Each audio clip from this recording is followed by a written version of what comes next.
Haribo. Hey there.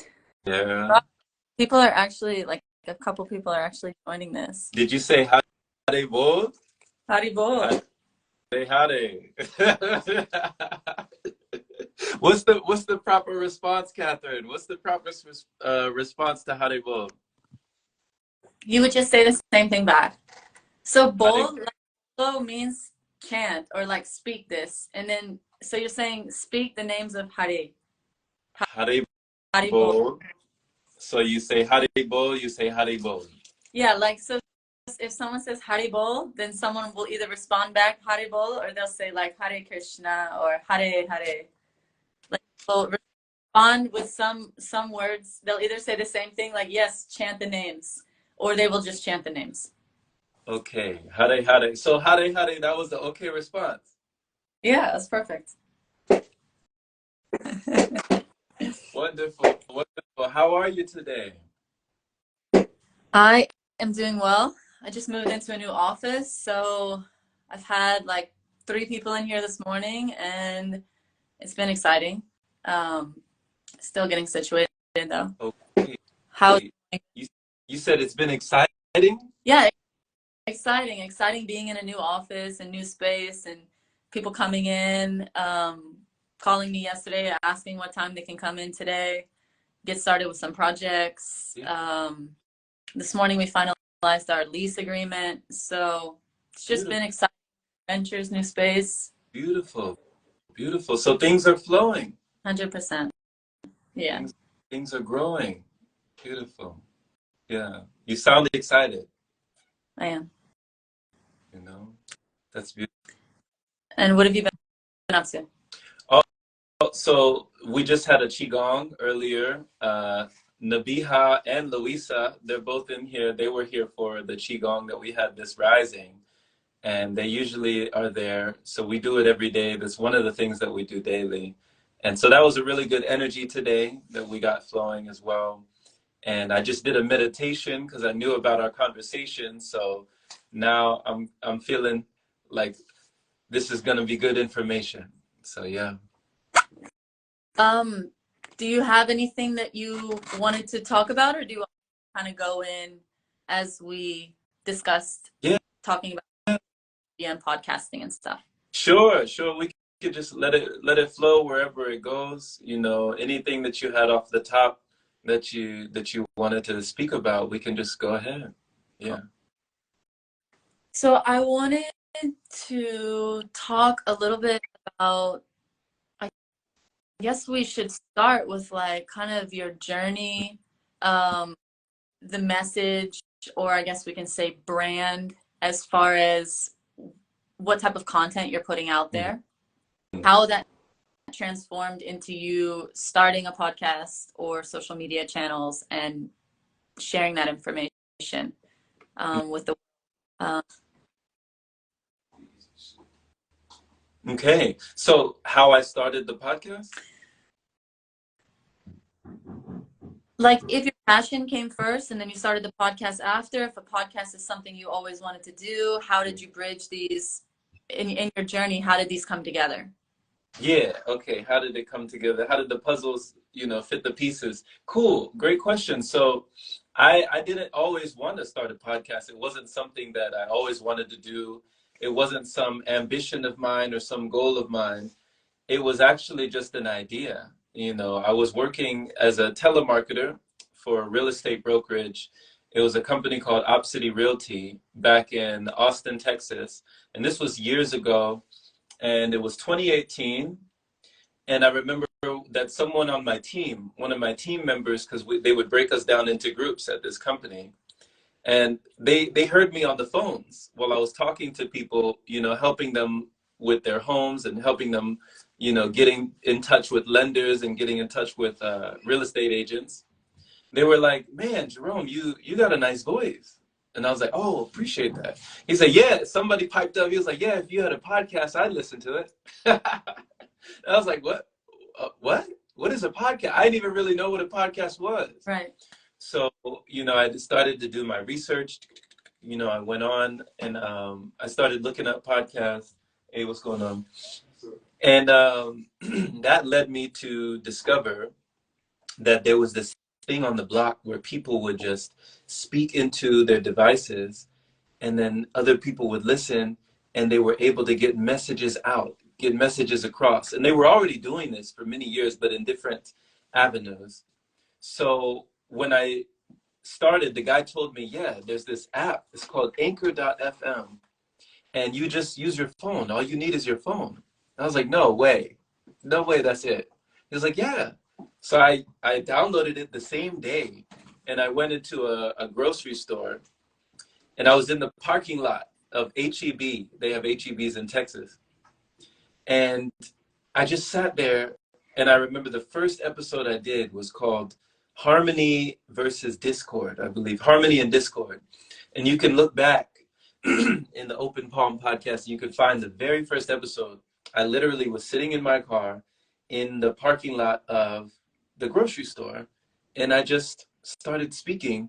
And it was like I was inspired from a video game that I used to play because I was a big gamer. Mm-hmm. It was called Jade Empire.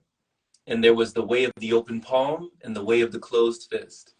And that's where I got the idea for the Open Palm podcast, greeting the world with an open palm instead of a closed fist, and just spreading that positive message, you know?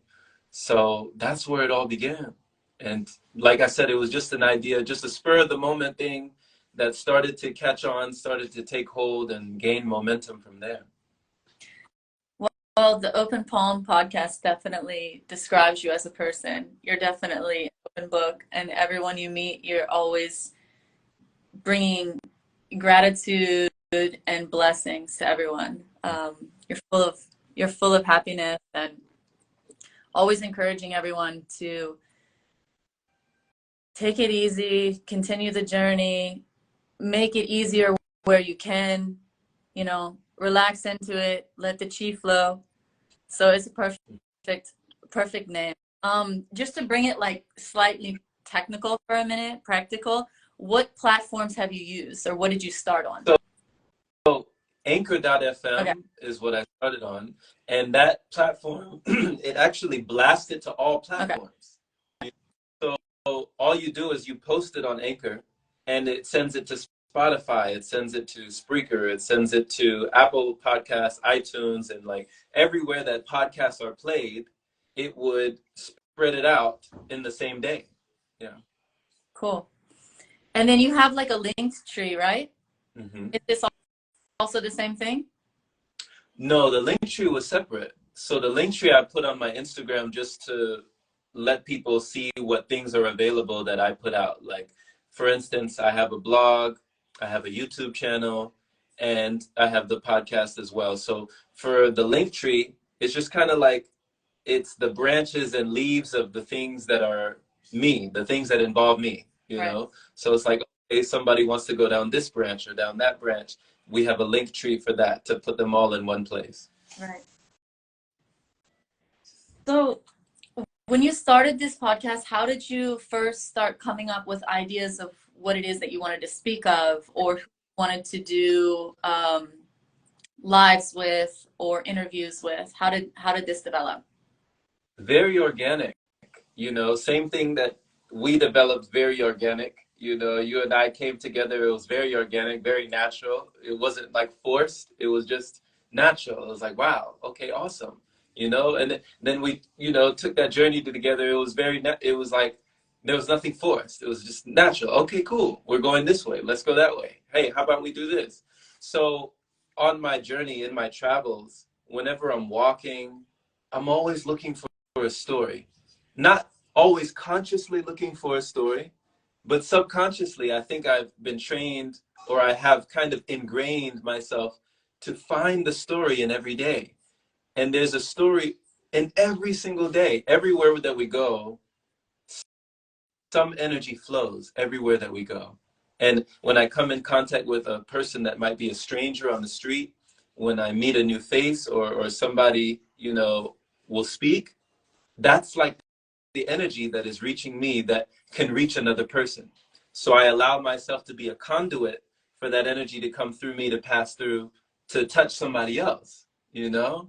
So I always said, like, whenever I'm pressing the button, at the touch of this button, allow someone's life to be touched. That was like a mantra or an affirmation that I would use whenever I would start a podcast or a video or anything. Mm. Let somebody's life be touched at the touch of this button. And I feel like it's never been easier today with the technology that we have in this day and age to be able to do that, you know? So, yeah. Definitely. Okay. So are you still working directly from your phone? Do you have any other tools? Do you use microphones? Have you incorporated any other technology since you started? So in the past, I did, invest in some little microphones that I would plug in this thing. And, I would carry them around here and there. Sometimes it would, be okay. Sometimes it would just kind of get in the way. And since then, I've just broken it down to my cell phone. This is a pretty good iPhone here. It's got a pretty good microphone, pretty good camera. So everything that you see me do online, I'm using this device right here. Yeah. Yes, this iPhone has made everything so easy because the camera is excellent. The videos are excellent. Like people, they take all of their photo and video content from the iPhone Right. to post Right. all of their other channels. So there's really like, with this iPhone, you can run a business and do everything. It's like, It's seriously, you can't. Like, people thought that for the longest time, they thought that I had a studio somewhere. They thought that I was in a studio recording with microphones and sound equipment and studio setup, like everything. I was just in my closet, just with my phone right here up against my face and just almost whispering into it, right? I would just close the closet and just be in there, and I would bust out an episode every day, you know? right. And another thing is like, a lot of people have started off with like bringing in studio equipment, lighting, sound, like creating this perfect insulated environment for them to produce podcasts or anything of this nature. They've found that it's a lot of times found that the engagement by users is more when it's more natural, because it gives the user more of a idea into who is Jerome, where is he walking. It's not this curated experience, and people resonate with that a lot Yeah. more, and it's simple and easy for everyone. So it's Yeah. kind of like a universe is just law, simplicity. Just let it be how it is. The more natural it is, the more accepted it is. The more it's easy to accept because it's natural. The more you create all these barriers of money, because now you have to have all this money to bring in all this different types of equipment, and you have to have the perfect space, time to set all of that up. It's like the more barriers, it's almost like it kind of keeps your audience a little distanced as well. I just feel like perhaps as you build up all these layers of complexity, it kind of translates into the mind of the user as well. I mean, if someone's coming onto your channel to watch something, it's definitely a different feel than if they're going to watch a Netflix show that's like perfectly curated. They want to connect with Jerome and Jerome's message more so than they want to feel like Jerome is this God on top of this mountain that I can't access in any way. Mm. So bringing it down to earth, bringing things down to earth, making things more natural, more accessible, more approachable, so it's more authentic, Right. it's more authentic that way. And I love how Nabiha just said below, she said, just the topic I woke up to in a natural way. She's a poet, she might not know it, but she's a poet. You see that? She over there rhyming in perfect timing. So yeah, it was like a lot of times the production would get in the way of productivity. Right. Sometimes, having that big studio or that big elaborate, waiting on myself to be ready, waiting on myself to have things perfect, and not just going, just pursuing my passion and allowing that to be my profession, allowing that to be what it is. That would have gotten in the way of the process. Yeah. What do you think are some of the stages that you've gone through since you started? Like we kind of briefly touched on this the other day when we were just chatting and you were talking about like the imposter syndrome and some others. I can't remember them all off the top of my head, but if you want to go through kind of like your journey. Good, brother, you good. He trying to dodge you. He trying to get out the way. Yeah. This is my brother Josh right here. I don't want to disrespect anyone. You're not disrespectful. Good brother of mine's right here. Yeah. This is King Josh. She's asking about like what gives people confidence when they put themselves out there. Yeah, yeah. Man, shoot. A lot, man. I think, you want me to go ahead? Oh, go ahead, go ahead. Well, I can just speak for myself. What gives me confidence is my old self. The person I grew from. And also my future self, because I like to be in partnership with both. So, you know, the person I grew from, the person that I'm headed to, and just, you know, everything in between that's stimulating me to keep going. And, you know, obviously I have children, so my children gives me a lot of confidence because it's a blessing to be able to reproduce and actually lead in God. Family gives me confidence. My ability, just simple things like having the ability to walk, the ability to talk, the ability to see, the ability to be healthy, the ability to be able, willing, alive and able, and freedom. That gives me extreme confidence because when you look around us and you see people in their dispositions, you just want to just feel grateful for just the simple things in life. So, you know, it's just, you know, the small details gives me a lot of confidence. You know, it's not all the big glamour and stuff. That's just byproduct of all those things that's working for you. So, you know, just keep it short and sweet. Beautifully said, brother. Absolutely. Beautifully said. They say that the first emotion that faith and spirituality builds on is gratitude. So it is the first emotion that people need to cultivate, or that naturally comes out. It's like you become grateful for your family and for being able to speak and for being able to walk and all of everything that we have around us constantly. Even if somebody has nothing but they're grateful, then they have so much more than someone who has so much more but has no gratitude, because that person has no eyes to see what's around them.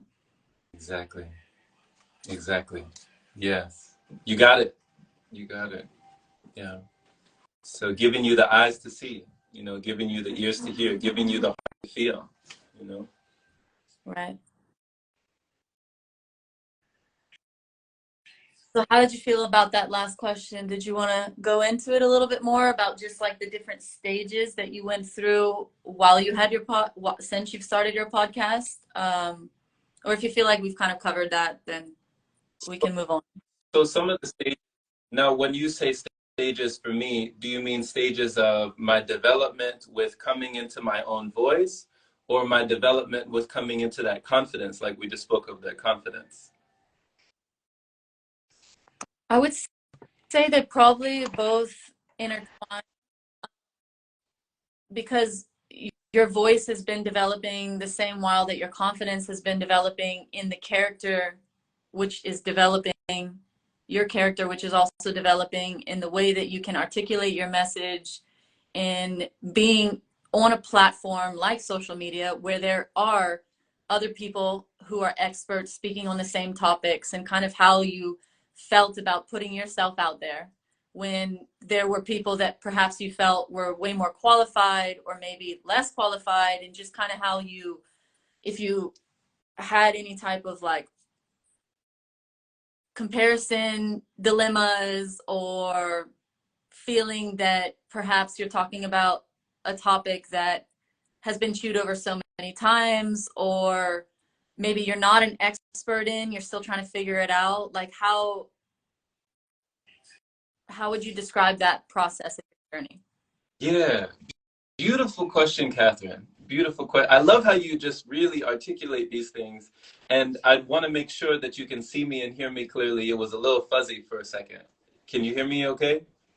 Yes, my Wi-Fi is full, but sometimes your videos come in a little in and out, but it's good right now. All right, good.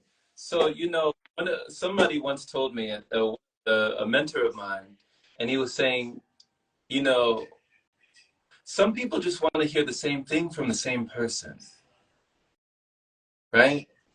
And he said, you look at people throughout history, the greats that we see, the great orators, the great speakers, the great, you know, people who really gave a message, and you look at them tell their story, they say the same story, you know, over and over and over and over again, and they just master it. And it was something that it was revealed to me as well when I was playing the flute. You know, I take my shakuhachi flute everywhere I go. And at first I was very self-conscious about playing the flute because, you know, I'm blowing through this piece of bamboo and I'm blowing the same notes over and over again, you know, the same notes. And I'm thinking, I've been with this flute, you know, for as long as I've had it, and I've heard the same sounds coming out, but I'm thinking, oh, these people are probably bored of me hearing the same, you know, I'm playing the same notes. They're probably like, can you play something different already, right? But that was me. That was my perception. That was my conscious, you know, being self-conscious about me, judging me, you know, thinking that it needed to be perfect, but it already was perfect. So when somebody once told me, they said, no, it's not even the notes, it's not even the music, it's the energy, it's your energy. And I said, oh wow, it's the energy behind what you're saying. I even remember Ralph Smart, he said that. Ralph Smart, famous YouTuber, infinite waters diving deep, you know, he would say, what you're saying isn't really what matters. It's the energy behind it. Like no one cares what you're saying. It's the energy. So I was like, okay, let me just continue to bring the energy, continue to bring that enthusiasm that could empower and encourage and enlighten someone, just giving that energy, you know, allowing that fire to build within you. And then you just go out and continue, you know, every single day over and over again. It became so revealing for me and actually healing for me to discover on my own what could happen through this phone, right? To reach somebody in their home, not to say that, okay, I'm saying the same thing as someone else, but you're not the same person, you're a different person. So there's a different energy that's ringing from you. There's a different energy that's bringing from you, right? So there's a different resonance or a different frequency that the lives that you're touching. So you could say the same thing as me, and what you say is going to speak to someone differently, right? Someone else is going to hear Catherine and say, oh, I like that. I could say the same thing and they don't hear it, right? It doesn't really touch their spirit. So that gave me confidence to say, okay, it's cool. You know, even if I say the same exact thing, it's going to reach different people because it's coming from a different person. So not to be self-conscious about what you're saying, just speak what feels real to you, you know? That's one of the best things that you can do. And understanding that, you know, the imposter is, I mean, there's so many forms. There's so many forms that we can get in the way of ourselves and get in the way of reaching someone else when we don't feel like we're up to the task. But one of the things that I had to ask is, am I not already qualified? If you have been able to lift yourself out of a difficult situation, if you've brought yourself out of a tough time, if you've overcome some sort of adversity in life, you're already qualified, right?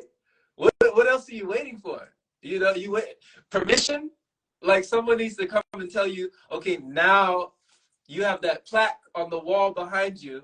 Now you can talk about your life. Now you can talk about your story. Now you can inspire somebody because you've attained this sort of glory, right? We see people's glory, but we don't know their story.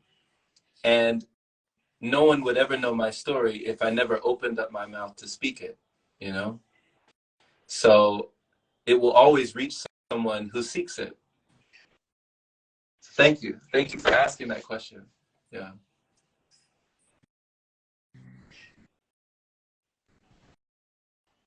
Yes, there's always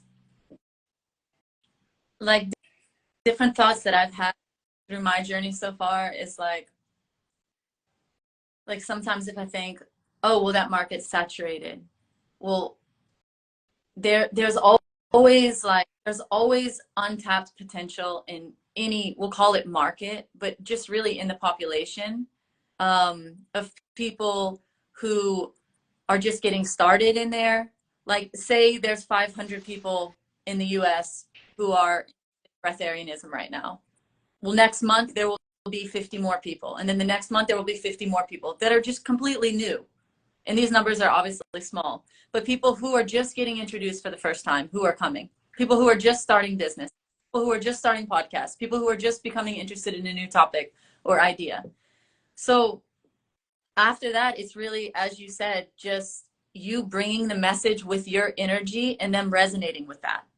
And then you being able to have the integrity to continue walking the talk, whether it's from a business standpoint, like you can fulfill the services and products that you are offering, or if it's like you're following through and actually practicing the message that you're preaching, that then give that longevity for people to buy into the culture, the cult.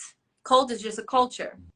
So whatever culture, the philosophy and the behaviors and the activities that one does and preaches about, whether again it's a business culture or it's a lifestyle, there has to be some level of integrity. And then that is what gives that energy, that fire, to where when people hear your message, it's like, oh, that message is alive. That's real. You know, it's not like some static thing that has no vibration, no like longevity. Life isn't there. Right. Like, speaking of which, you know, every time, Catherine, we would have these talks and I would be fascinated. You know, we were on this long road trip together. And whenever you would speak about your guru, you know, the guru talks, you know, the guru builds with you, I would feel your energy, your excitement, your enthusiasm. It would be so effortless, right? You didn't even have to try. And it just felt like a high, like I was getting high off just hearing these things that I'd never heard before, hearing these words that had never hit me in that way, hearing stuff from the Bhagavad Gita, hearing stuff from, you know, all these different scriptures and powerful writings and powerful lines that I had never grown up listening to. You know, that was never like part of my lifestyle. So it changed me. I know that it changed me being with you on a molecular level, because you were introducing me to concepts and different ideas that were broadening my horizons. So when something you feel so deeply, when you speak from that authentic place, like how Arlene just said, Arlene says, I felt that Catherine spoke of gratitude from her heart, not from a script, right? You're not reading from something. It's emanating, right? It's permeating through you. And so it moves you. And if it moves you, then it grooves you and it goes through. So thank you for always just allowing that to shine, you know, every time. I was having a conversation with some friends yesterday about birthing, about like giving birth, and how whatever potentialities we have in our cells, which have trauma or some potentiality for disease, just a potentiality. So if you heal that and you go in the opposite direction of what could have been from a positive standpoint, then that potentiality almost completely vanishes as well. And whenever you have children, then you don't pass that tendency molecularly in the cells on. And then the conversation turned into the same thing as with us. So birth is not just like, the birthing starts with a seed, with an idea. And so if we're just speaking in someone who has fully understood that idea can give that to you in a seed form and have you start thinking about it, then it can also change your cells. It can change. It's a vibration. Like, we also started from an idea. Our parents had an idea that they were going to have sex and that they were going to make a child, whether it was an accident or not. It was like, it started with the understanding of what they were doing. So only once you have some level of consciousness regarding any type of action or thought, then that that consciousness is like, don't think that consciousness is isolated in your body. consciousness is present in each one of your cells. So once your consciousness grasps onto something, all of your cells grasp onto that. And we share that with each other when we associate with each other, and we don't even have to say anything.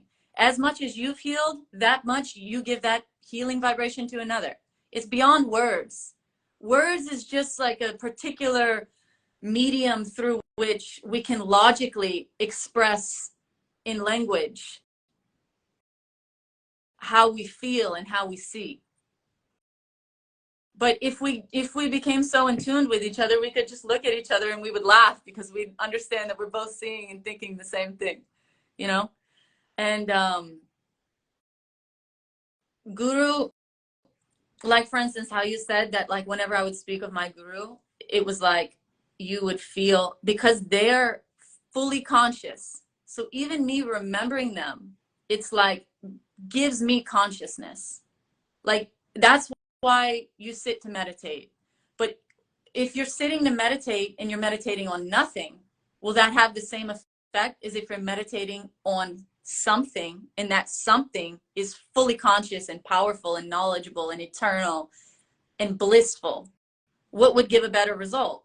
You're connecting to something with your mind and your intelligence and your cognizance. So do you want to connect to something that is Sat Chit Anand, eternal cognizance and blissful? And at what stage of that Sat Chit Anand? Because there's different avatars, and they hold, like some of them have more, for instance, they're Sat Chit with less Anand, less bliss, some forms, because some people, everyone's attracted to different realities. One person might really be attracted to a version of God who has a four-handed form with crowns, and everyone's going and bowing and reciting all these prayers, but like really like a subservient kind of like God is almighty, all powerful, omniscient. And then some person, that's kind of like the first stage, and that's kind of where the gratitude comes in. It's like gratitude, awe, and reverence. Like if you don't realize that the personalities around you who are very powerful, if you don't have awe and reverence for them, you have no respect for them. And without respect, you can't develop friendship. So first comes that respect, that gratefulness, and that respect actually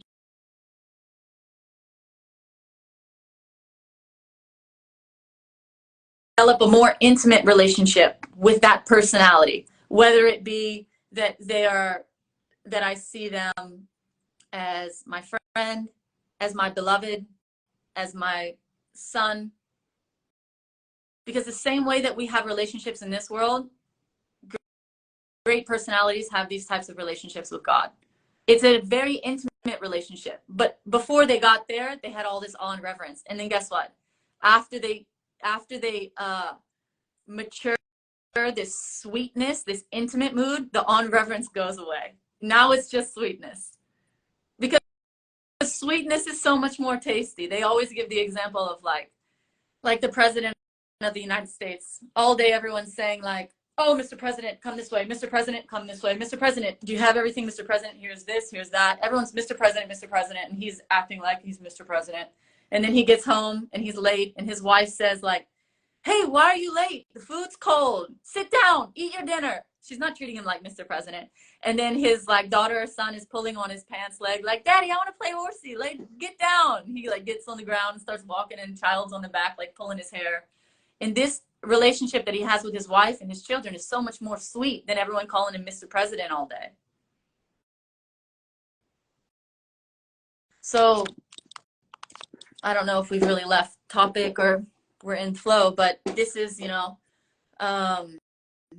consciousness has all of these are like the layers. It's like gratefulness, respect, reverence, then intimacy comes after all of that.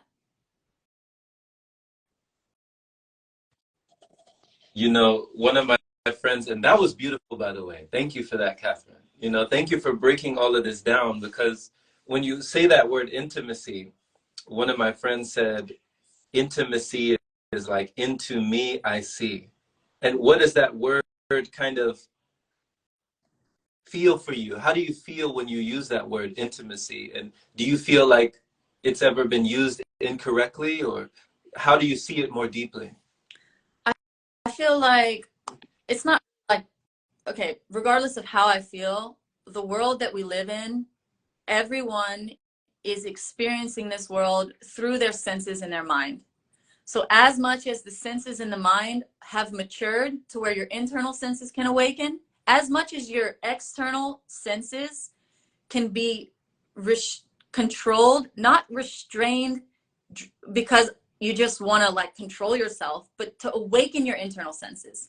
So it's like, I give this up, this enjoyment, everything around me, I give this up so that I can experience the happiness and the joy and the consciousness that's within.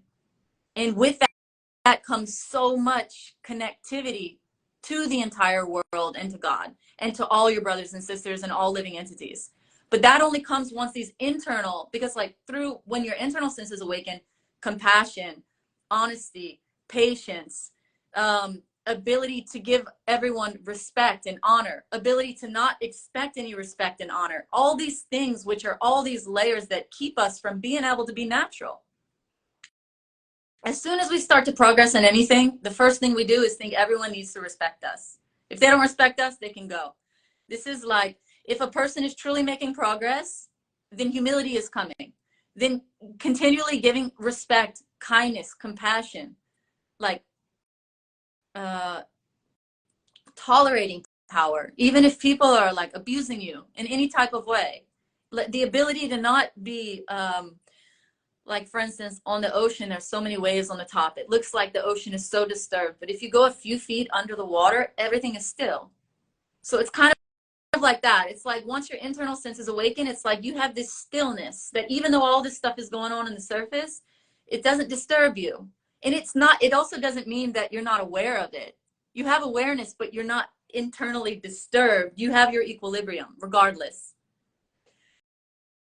What was your question? No, that makes sense. It makes sense, to have that equilibrium, because sometimes we flip it and we're kind of like a duck, right? You see a duck on the top of the water, and the duck just looks so peaceful, just swimming, through the water. But on the bottom is paddling like crazy, right? Right underneath the water, his feet are just going crazy. So sometimes that's how we can be, On the surface, we're just very serene, very clean. And then on the bottom, we're just, like going somewhere, So, like yeah. someone might look like everything's completely hectic, but it's like they can handle all that. Exactly. As much oil as you give me, I can handle it. Mm-hmm. And even Queen Kunti and Draupadi, they, like, if you look at great saints and sages and great personalities and kings and queens of like all the storytelling ages, like all the ages from when all the real stories came, because nowadays stories are like, there's no character in them. There's no one with like real character. All these stories are like at least from 500, 600 years ago. A lot of the stories we have nowadays are so watered down, but if we read like real tales of real characters, like where every character you hear of has such a strong character, like just knowing about them makes you feel more powerful, makes you feel more strong. And man, I don't know why I keep losing my thought. It's all good. So what was a story that made you feel that way? Like, what was a story that you read that made you feel strong, that had character for you? So many stories, but the most attractive stories that I've ever heard have come, they had to do with Guru Tattva or Vishnu Tattva. Okay. Or Shakti Tattva. So Guru Tattva is like the stories of the gurus in my particular disciplic line, which is Gaudiya Vaishnavism. Mm-hmm. It's like, I've never heard anything like that before. I've never heard anyone that I've like stories that make you cry because they're so sweet. They make you so astonished because of like what they're able to give up. Even like for instance, if someone could come here right now and offer you everything that this world ever has to offer, and to you, that would feel like nothing, and you could give it, you could reject it as if it was nothing. And truly, that's just like, it's like a very honest reality that you're living in, that this is nothing for me. Like, this is not what I came here for. And so to really, to really know that people like this exist and that they've achieved these types of levels of internal sensual awareness that external sensual um, uh, objects can at all entice them. And that kind of ties in what you were asking me earlier, like, what does intimacy mean to me? And so, or like, how do we see it if it's being like properly addressed or not? It's like, well, intimacy is being expressed in relation to the person's maturity of their senses. So for someone whose external senses are out of control, intimacy might look one way. And to someone whose internal senses are awakened, they've controlled all their senses externally, they're completely regulated. Their bodily maintenance is so regular that they never think about it in terms of like how long they sleep, what time they sleep, when they wake up, going to the bathroom, anything that they're putting inside, anything that they're consuming with their eyes, consuming with their ears, consuming with their touch. This is all so regulated that they don't think about bodily maintenance. And this is the same thing. I was talking with my friends yesterday and we were laughing, and it's like when we want to talk about spirituality and God, and if we can conceive of God, or if God's going to come and talk to us, it's like, well, let's think about our day. Woke up at 6 o'clock because my bladder pulled me to the bathroom, went to the bathroom, went in the mirror, brushed my teeth, went to the kitchen, got a glass of water, took a shower, went and dressed this body, went and got some food for this body. If you map your day out, you realize you're just chasing your body around all day. That's the only thing people are doing. And so when people want to say, like, you know, God's talking to me or this or that, it's like, you have to understand, if God's really talking to you, and I'm not saying that people don't get, you know, that their intuition isn't awakened to a certain extent to where they're receiving messages and stuff, but do you really realize how pure you have to be for God to talk to you? How controlled you have to be? You think it's an easy thing, just the same way you can go to Walmart and buy a loaf of bread? I'm just going to sit here and talk one time. Like, people prepare themselves for years. They sit in front of God every day, just begging that God will come and sit and hear their prayers. And they're begging, you know? Like, this is not like just some easy, like, put your 25 cents and get a result. Buy a ticket to the show, you know? This is a lifelong practice of developing your consciousness, of regulating yourself, regulating your senses, and not just regulating your senses, again, what we discussed earlier, because it's dry, just to showcase that, like, hey, I don't have to do this and I don't have to do that, and look how great I am. Because if you regulate your senses without doing it to establish an internal relationship with God and with yourself, with your own true nature, then you will become an egotistical, proud person. So you have to have like a real goal that you're after. A goal isn't just to give something up. You only give things up to attain something. Progress, the definition of progress is elimination. Progress means eliminate. If you want to move forward, you have to eliminate to move forward. Like when you swim, you grab the water and you pull it back and you push it and you keep swimming. So you're pulling and pushing back in order to keep moving forward.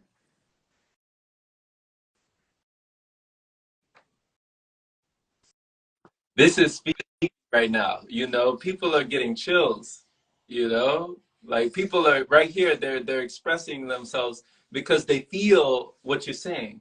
You know, they're like, she's like, tell them, girl. She said, tell them. She said, chills. I got chills. That's my girl, Manaram. Haribo, Manaram. Haribo, Madaram. So you said Vishnu Tattva, and there was So one other. Vishnu Tattva is like, so Vishnu is like, Tattva means truths. So when we talk about God, Vishnu Tattva is like the base. And then Vishnu has higher forms as well. So they're not higher in terms of like one is more spiritual than another. No, it's like different forms. Like for instance, Jerome is in this form. Later, he can take another dress and be in another form to appeal to a different type of crowd. It's like internally, Jerome's still the same. He's still got all the same character. He has the same skills and power and knowledge and arts. But for instance, in one situation, you might be dressed a certain way and performing in a certain way. So the same thing is like Krishna is like the pinnacle of the expression of God. Like Krishna is like Radha Krishna, because there's always like Shakti and Shaktiman. So like a masculine and a feminine form, even though they're both fully balanced in themselves, they like the absolute truth separates into two forms and able to have a relationship. It's complete in itself, but in order to love, you need two. So the same way, it's like, I don't want to merge with you and become you, because then we have no relationship. You always maintain your separate identity. Like if you were to see God, once you achieve perfection and you are to have like what's called darshan of God, like you'll see God, you'll also see yourself. You'll also be in your own spiritual form seeing God. You won't just be seeing God, but you don't exist anywhere, like you've gone into nothing. No, you will see yourself and you will also see God, and you will see everything else, you know?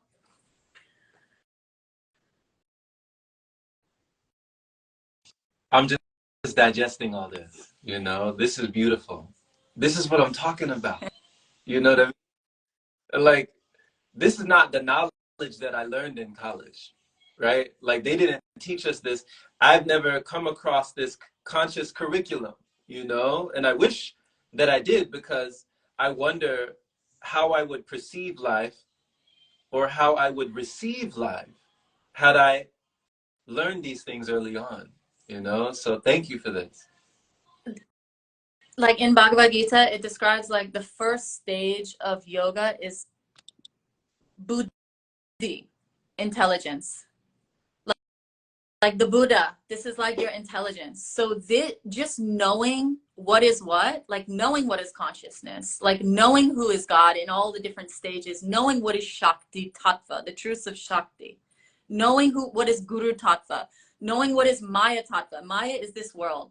So what are the truths of this world? What are the truths of the material energy? That's Maya Tattva. What's the truths of Guru? Guru Tattva. What's the truth of the Jiva? The Jiva is the living entities. What's our truth? Like, who are we? And so there's like about 6 subject matters: Maya Tattva, Jiva Tattva, Guru Tattva, Shakti Tattva, Vishnu Tattva. Once you understand these tattvas, it's like you don't even have to do another practice. Just knowing this will give you so much strength and so much like consciousness. It's like putting another light bulb inside, and now everything else you do, that will come out through that. And that alone is like there's people can only be depressed if they don't know these things. And if they don't know these things, it won't matter how many different types of medications or practices they have. Until you are aware of who you are, you will always be riding this roller coaster of happiness and sadness, because it's completely a material, temporary perception. And those things we just talked about are eternal. So like you need real anchors in your life of like, what is an eternal thing? Like, even if you were to leave your body tomorrow and you had this knowledge, you would carry this on to your next life, because it's eternal knowledge. Knowing who you are is eternal. Knowing what this world is made of, this is eternal knowledge. Knowing Guru Tattva is eternal. Because really they say that the only true relationship here is between you and Guru. Everything else is a reflection of that. So how your relationship is with Guru, that's how you have your relationship with your mother, your father, your friends, everyone. Because you always feel Guru there with you, kind of like chastising you if you're out of line. So your behavior becomes perfect. Like if we don't have these type of mentors that can hold up these types of mirrors to us even when they're not around, then we can't achieve higher levels of consciousness. It's not even a question.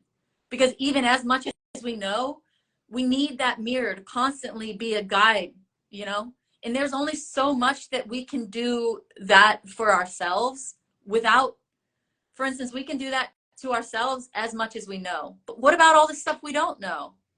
What about all the land in area we've never journeyed?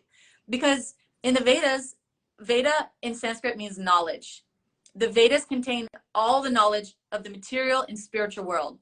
The material knowledge is 1/4 of the knowledge. So the spiritual world is 3/4 of the knowledge.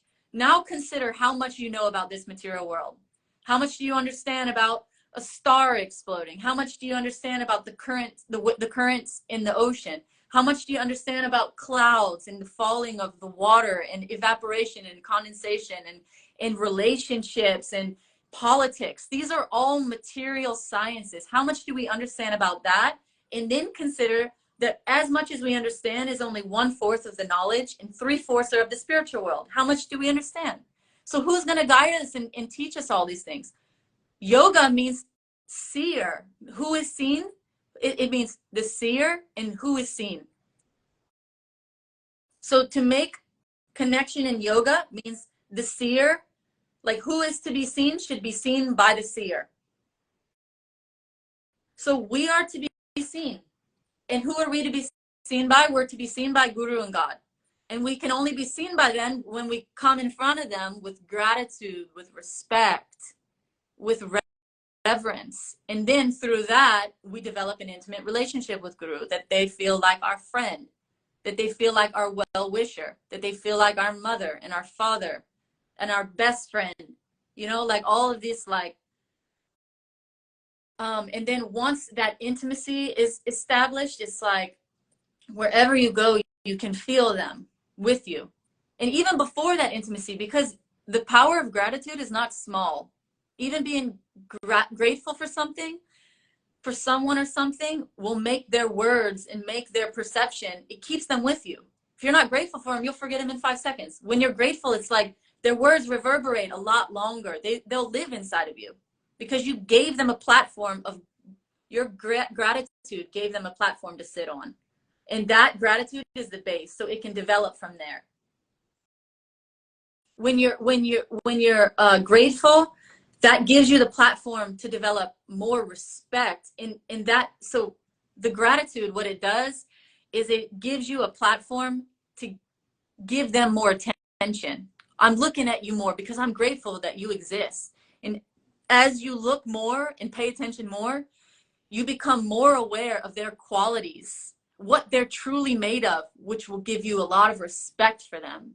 Because once you realize who you're standing in front of, who is this personality, how they're like so powerful yet so humble and everything in between, and that will give you so much like awe and reverence and respect. And again, then they will just engage you in some types of activities, also inquire about your day, give some advices, tell you to go with them here and there, and you will develop a very like you will feel that you'll feel it more intimately. And then from that place, what that does is it allows you to open your mind and heart even more. And then the more that you open your mind and heart, the more that they can open their mind and heart, which is to tell you about the spiritual world. Wow. Wow. Wow. I have so much gratitude right now because this is the word, you know, this is the message. You know, you said the seer and the one who is seen, and the gratitude that gives them a platform to sit on. I love this. I love this, you know? And it really feels, at least to me, it sounds like by knowing this knowledge, by having this experience, and by receiving this wisdom, that it gave you strength. It's taken away anxiety, fear, and worries, and depression, as you said. You said depression cannot exist when you have this, right? So one who does not know this. So when you knew this, when you felt this in your innermost being, when you received this, all of that just started to fall away. It's like this is like we could have a whole nother talk about this, but like in the Madhurya Kadambini, one book, it describes the field of the heart and the like from the field of the heart, the first sprout is faith. And then when faith becomes thick enough, then you associate with saints. That's the next step. Once your faith becomes thick enough, you go associate with saints. Similarly, how you'll travel to go associate with Elatom, or you'll travel to go associate with people who you perceive as more experienced. They're in the same school, you know, so you'll go out of your way, even though it might be 10,000 miles away or however far. You'll fly and go wherever you need to go be in this type of association so that you can grow. So when your faith becomes strong enough, then you go associate with saints. When you start associating with saints, imagine this is like one creeper growing. So 2 leaves come. And from those 2 leaves, I wish I had my book here. I could explain this a lot better, but on what happens is called Klesh Agni and Subadha. Klesh Agni means all of miseries are destroyed. All the miseries are destroyed. And it lists all those different miseries. So like ignorance is a misery, creates misery. False ego creates misery. Attachment to the senses is called like raga. So like even like I'm so obsessed with a certain type of music. I'm so obsessed with a certain smell. I'm so obsessed with touching very soft things. I'm so obsessed with seeing very beautiful sunsets. Whatever. These are all like one type of a taste that our senses are constantly pulling us to. It's still not internal. Even if it's in the mode of goodness, like nature and this and that, it's still not internal. It's kind of it becomes an obstacle at a certain level. Even if it's a good thing, it's still at some stage you'll come to, it's something that needs to be given up. So all of these things, and then the last part of the miseries is rejection and acceptance. So someone comes to you with an idea, immediately you either reject it or you accept it. So all of these go into the line of misery. So as you associate with saints, this kleshagni means all these miseries, they fall off. They just leave you. And then on the other side, subhada means all auspiciousness comes to you. So auspiciousness comes to you in the form of, again, so see, progress is like one side of things which are holding your system back. All the miseries that are present in your system are being deleted. And on the other side, all the auspicious things which you need to continue forth on your journey are coming into you. So like kindness, compassion, tolerance, humility, again, respect for others, concepts of understanding time, patience, not expecting any respect, intelligence, all this stuff is coming into you. So like everyone you meet, you should understand, like when I say this thing about like not expecting any respect and ability to give full respect, that's obviously a spectrum. And you should have the intelligence in these moments to understand how much respect. How do I associate with this person? It shouldn't be out of an ego standpoint. You shouldn't be ruled by the ego, but you should understand how much do I associate with this person? How much should I give? And at the same time, you don't expect any respect. And if somebody wants to give, you also don't feel like anything happened. It's just okay. Like you can accept it, but it's not that all of a sudden now for the next 2 days you're talking about how someone was so grateful that you did this for them, because then why did you do it in the first place? Did you do it so you could go have that story to tell, or is the story still about God, or did the story turn to being about you and how great you are? You know what I mean? So these are byproducts of the path. These are like symptoms that you're on the path, that these things start happening. So it's not like all of a sudden it just clicked and they fall away, but they're falling away, and they're layers. It's like they say, like peeling back an onion. So it's just like constant layers that are falling off as you stay devoted to your practice. And in this case, I'm talking specifically about bhakti, which is like devotion to God, which would then, like devotion to God, again, you can't be devoted to God without understanding who you are. So they're like simultaneously happening. It's like the more you learn about God, the more you learn about you in this path.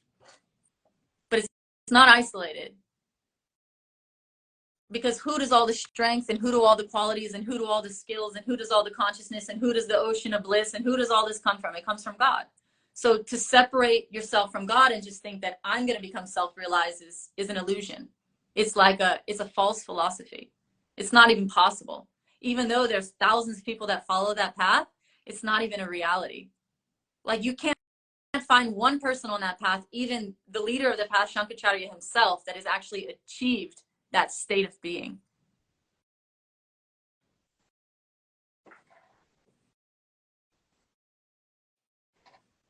This is deep. This is deep. I was saying this is deep. This is deep. So yeah, we'll definitely have to do a part two. Like you said, there's so much, you know, so many places that we can go, so many spaces that we can grow with this. And just thank you. You know, I have so much gratitude for you. Thank you Well, for bringing I've because had such a great, lovely relationship with you, from our first messages to our travels, and now also. It's just always been so easy and natural and respectful and intimate. I'm glad. I'm glad. I'm glad. So we'll continue on, and you know, thank you everyone for joining. So many people joined. It was just love. Love was just going up. You know, just hearts going off the timeline, and people really connecting and really reflecting with the energy. You know, I so want to do a quick recap. So we started off kind of describing Jerome's journey through podcasting and getting his message out there. Jerome is a breatharian. He has gone several years with this practice. Currently, he's on liquids since March of 2022, and he is a Qigong master. So Jerome is awesome. He's got a lot of good energy, a lot of dedication. He's very disciplined, and he's sharing his journey of how he's brought his practice and his message to others. And he definitely has a good following of people who find a lot of inspiration from him, as does myself. And then we kind of have transitioned into a more spiritual talk. So if anyone wants to catch anything about how Jerome got started with podcasting and getting yourself out there and kind of like facing any fears that would perhaps come, I will post this in some other segments later, and enjoy. Again, Jerome, thank you so much. It was a blast. This is my first live ever, and you did. couldn't imagine doing it with someone. This is so much. This is so You comfortable. did it. You're natural. You're natural. You're natural. So looking forward to doing it again. Yeah. All right. All right. Have a great day. You too. We'll talk again. Hare Krishna. All right. Take care.